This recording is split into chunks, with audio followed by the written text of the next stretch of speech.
और नहीं, शुरुआत तो अच्छी से करनी चाहिए। सबसे नववर्ष से करते हैं सर। हाँ जी जी। मेरी ओर से नए साल की आप सबको शुभकामनाएं, और आप लोग सब लोग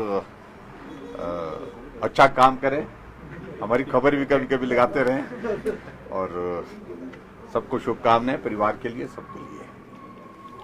सर, प्रधानमंत्री के साथ जो है आज वर्चुअली आप जुड़े थे। आज प्रधानमंत्री जी के साथ एक वीडियो कॉन्फ्रेंस थी जिसमें सारे चीफ मिनिस्टर्स जुड़े हुए थे, और मुझे इस बात की प्रसन्नता है कि प्रधानमंत्री जी ने एक बहुत फोकस्ड जो अपनी वर्किंग का एक पोर्शन जो है, जो ये देश भर के किसानों के लिए समर्पित किया है।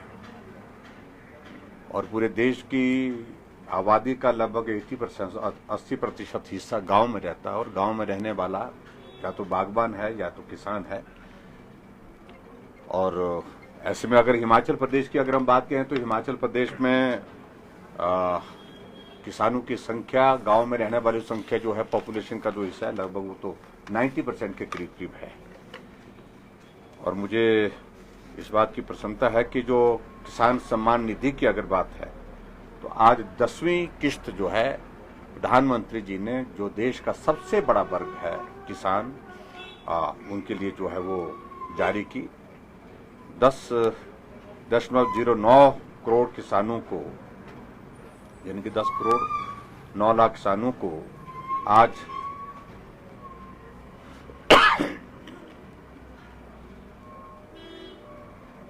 20,946 करोड़ रुपए की प्रधानमंत्री किसान सम्मान निधि की किस्त जारी की है। और मुझे ये बात बताते हुए प्रसन्नता है कि अभी तक देश के किसानों को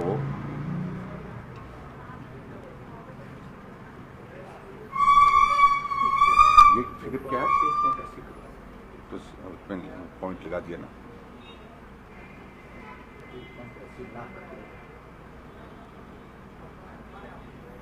1,80,000 करोड़ रुपए की राशि जो अभी तक जारी कर दी गई है। सरल भाषा में अगर मैं कहूं तो 1,80,000 करोड़ रुपए की राशि जारी की गई। और मुझे ये भी बताते हुए प्रसन्नता है कि देश के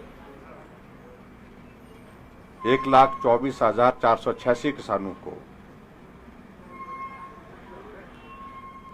14.04 करोड़ रुपए की इक्विटी ग्रांट भी जो है वो जारी हुई है। हिमाचल प्रदेश की जहां तक बात आती है तो हिमाचल प्रदेश के लिए इसमें 9,68,164 किसानों को किसान सम्मान निधि का लाभ मिला है। और 31 दिसंबर 2021 तक 1,537 करोड़ रुपए, 1,537 करोड़ रुपए जो है वो हिमाचल प्रदेश को इस किसान सम्मान निधि के अंतर्गत जो है हमारे किसानों को प्राप्त हुआ। प्रदेश में 7 एफपीओ को भी आज 16.72 लाख रुपए जो है वो इक्विटी ग्रांट जारी की गई।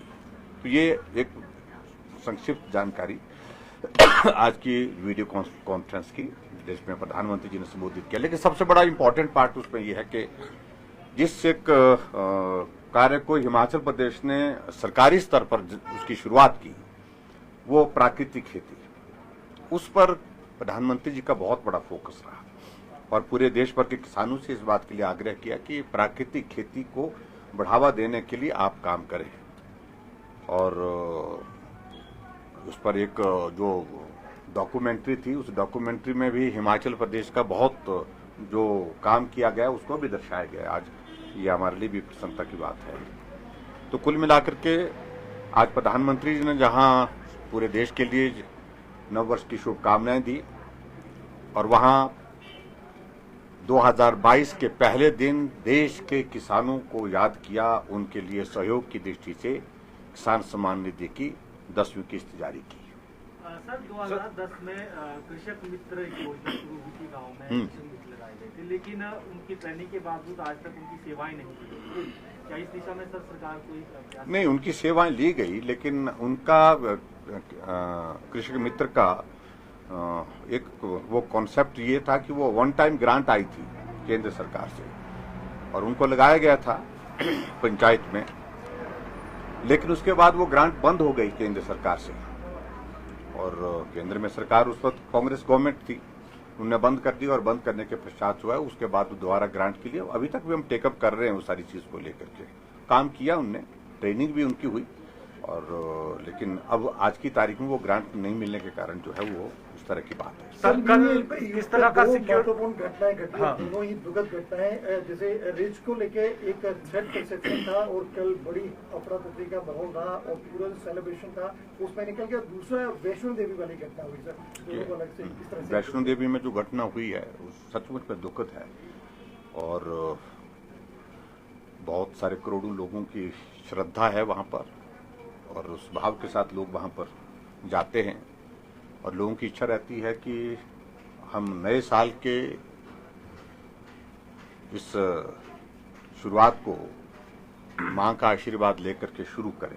इस भाव से वहां पर बताया गया कि जो श्रद्धालु थे जो वहां पर दर्शन करने के लिए आए थे तो उनकी संख्या भी ज्यादा थी, लेकिन जो घटना घटित हुई है मैं उस पर मुझे हमें भी इस बात को लेकर के हमारी भी संवेदना है और 12 लोगों की जान गई ऐसी जानकारी मिली है।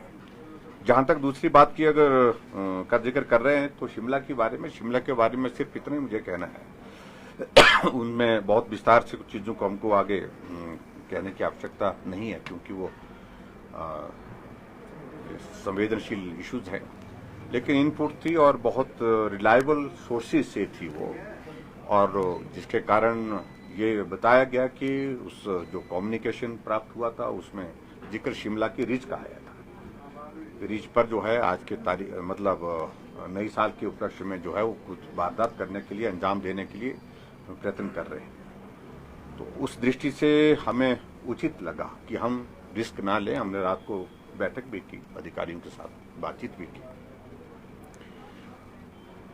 नई साल तभी मनाएंगे जब हम रहेंगे सब लोग, इसलिए हमारे लिए महत्वपूर्ण विषय था जो लोग यहाँ पर आए उनकी सुरक्षा का विषय। इसलिए कोई भी घटना वहां पर ना हो इस बात को सुनिश्चित करने के लिए वहां जो लोग थे आए हुए उनसे हमने निवेदन किया और निवेदन करने के बाद वो वहां पर रिच के मतलब क्योंकि जहां जहां भी हमने कहा रुके हैं, जहां भी आप ठहरे हैं वहां जाकर के आप सेलिब्रेट करें और मुझे लगता कि भी इससे बेहतर और कोई करने की हमारे पास कोई गुंजाइश नहीं थी। वो करने की हमने कोशिश की और सब ठीक है। और इस बात के लिए भी धन्यवाद करना चाहूंगा कि जो हमारी आर्मी की भी एक जो बम को उसका जो यूनिट जो वहां से चंडीगढ़ से वहां से रवाना हुई थी वो भी वहां पर पहुंची और जो बम डिस्पोजल स्क्वाड जो है उस पर उनने बहुत अच्छा काम किया वहां पर। कम से कम आश्वस्त हुए कि इस तरह की घटना वहां पर घटित ना हो और सब लोग सुरक्षित रहें, इस बात को लेकर के हमने प्रयत्न किया। अभी भी मैं आज के दिन तक तो हम थोड़ा सा इस बात के लिए जरूर कहेंगे कि थोड़ा सावधानी क्राउड ना हो, इस बात के लिए हमने कहा कि ख्याल रखना पड़ेगा। देखिए अभी तक सभी जगह अलर्ट तो सभी जगह किया हुआ है, सभी जगह हमने जानकारी इस बात को लेकर के दी, अलर्ट रहें।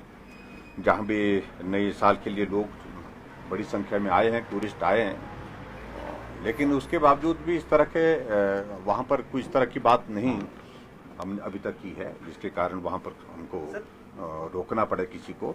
सब लोग आए और आकर के वहां पर अपने सावधानी के साथ उसमें सेलिब्रेट करें, इस बात को सुनिश्चित कि शिमला से पर्टिकुलर ये जो इनपुट था ये शिमला रिज के मैदान माल रोड रिज पर्टिकुलर रिज का जिक्र उसमें था, इसलिए इस बात को। सर ये इनपुट क्या लेट मिला क्योंकि लेट सैम्पलिंग बहुत हो चुकी थी, सुबह मिलता नहीं। देखिए इनपुट मिला ही हमको शाम को है, देर शाम को मिला है, तो इस कारण से उसके बाद जितनी जल्दी जो किया जा सकता था और बहुत प्यार से किया है, लोगों को आग्रह किया, लोगों ने स्वीकार किया, कोविड के नाम से ही किया था। पहली घटना थी सर, क्या इसको लेके जरूरी इंतजाम जो किए जाने चाहिए आगे के लिए भी इस तरह की कुछ चीजें रहेंगी? देखिए ऐसे में आने वाले समय के लिए भी इन चीजों की जरूरत रहेगी, क्योंकि हमको सावधान होकर के काम करना होगा। और ऐसे ओकेजन्स पर कुछ लोगों की जो इस तरह के जो तत्व हैं, जो सारे अमन में जो है खलल डालना चाहते हैं और ऐसी जगह को चुनते हैं, ऐसे दिन को चुनते हैं जहां जो है वो इस प्रकार की जो है वो घटना करने की कोशिश करें, जिससे एक दहशत का एक माहौल खड़ा हो। तो उस बात को गंभीरता से लेने की जरूरत है, इसलिए हमने वो किया है। सर, कोविड के मद्देनजर अभी क्या कोई रिस्ट्रिक्शन होंगी? देखें तो 415 के आसपास एक्टिव मामले हैं। अगर हम ओमिक्रॉन वेरिएंट की बात करें, उसमें जो जीनोम सीक्वेंसिंग के लिए हम टेस्टिंग के लिए भेजते हैं, वो अभी तक भी जो फर्स्ट फेज में भेजे गए थे रिपोर्ट्स नहीं आई है। क्या स्टेट में इस्टेब्लिश की जाएंगी? हम कोशिश करें जो जीनोम सीक्वेंसिंग के लिए जो भेज रहे हैं उसमें थोड़ा डिले हो रहा है, क्योंकि उसमें अभी तक हिमाचल प्रदेश को जो लैब जो जहां हमको टेस्ट देना है वो दिल्ली है। तो दिल्ली वहां से हमारे जो सैंपल भेजे गए हैं उसमें डिले जरूर हो रहा है उसका रिजल्ट आने में। लेकिन सारे मैकेनिज्म डेवलप किया जा रहा है कि जल्दी परिणाम कैसे आ सके, ताकि अगर ओमिक्रॉन का वेरिएंट अगर पाया जाता है तो उसके लिए हमको एक्स्ट्रा एफर्ट्स डालने पड़ेंगे, एक्स्ट्रा प्रिकॉशंस लेनी पड़ेंगी, और उसके बाद हो सकता है उसके बाद फिर रिस्ट्रिक्शंस भी हमको लगानी पड़ेगी। एनसीटीसी की तर्ज पर हिमाचल में लेबोरेटरी लैब्स फिक्स की जाएंगी? हम इस बात पर विचार करें। Thank you, please, thank you. हमसे जुड़े रहने के लिए हमारे YouTube चैनल को सब्सक्राइब करें और नई वीडियो की नोटिफिकेशन के लिए बेल आइकॉन को दबाएं। अगर आप ये वीडियो Facebook पर देख रहे हैं तो लाइक जरूर करें।